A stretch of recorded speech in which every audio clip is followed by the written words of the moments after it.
Gear 5, Pressure Man. I want to dive a little bit into Luffy's next transformation and what that's going to mean and how it's going to play in the story.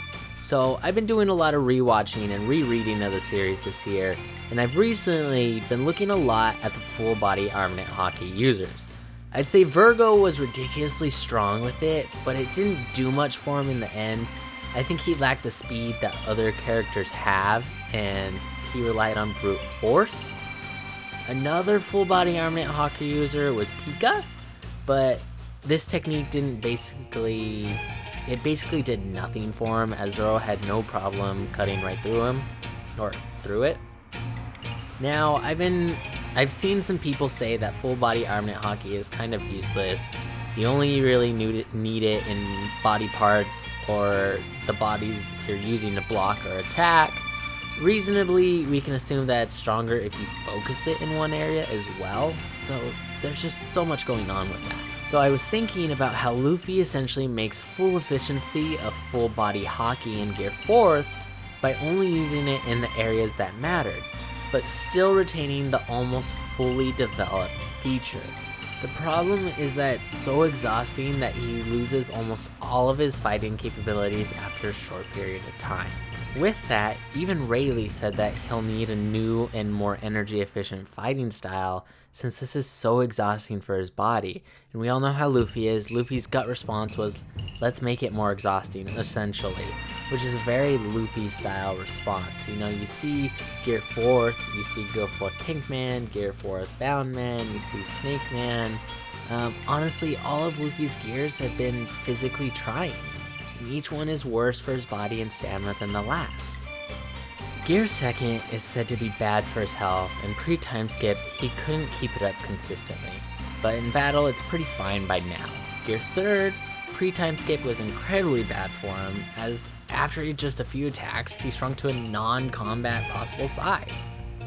But he has since fixed the issue. Gear 4th, of course, has the stamina issue. But like his other gears, as he comes to master it, I feel it will become rather easy for him to handle. Then, this brings us to even more exhausting gears. I strongly doubt that his next level up will be a less taxing ability. That's just not really his style. So what would it be?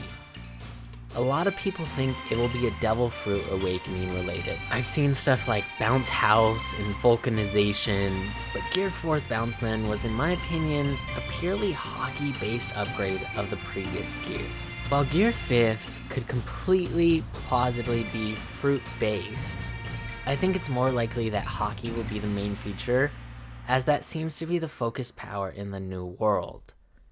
Gear 5th, full body armament Haki, plus Gear 3 or 4 size growth, but compressed into the size of base Luffy.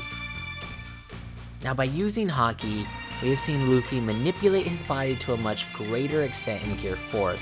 He changed Gear 3rd from bone to muscle balloon, and then coded his relevant parts in Haki to control their movements. Looking at this is very similar to Gear 4th, but much more mastered and Haki exhausting. Luffy will first blow up his muscles or bones to Gear 3rd or 4th size, but then by using full body armament Haki, he will compress his body down to a small size. He would have full manipulation instantaneously over the size and shape of his body, and retain all of the power Gear 4th has while not releasing steam or bouncing. I think a form like this would be a super big move for him, and it'd just be really badass.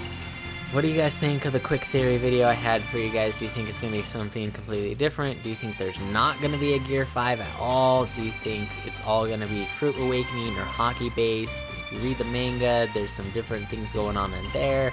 I wonder how that's going to play out. Let me know your guys' thoughts down below. Leave a comment, drop a like if you like the video. If you guys really want to support the channel, head over to the Patreon in the link below. That really helps the channel, helps us get both. If you see the intro and the outro, that really helps with your guys' Patreon support. Okay, later guys. Later.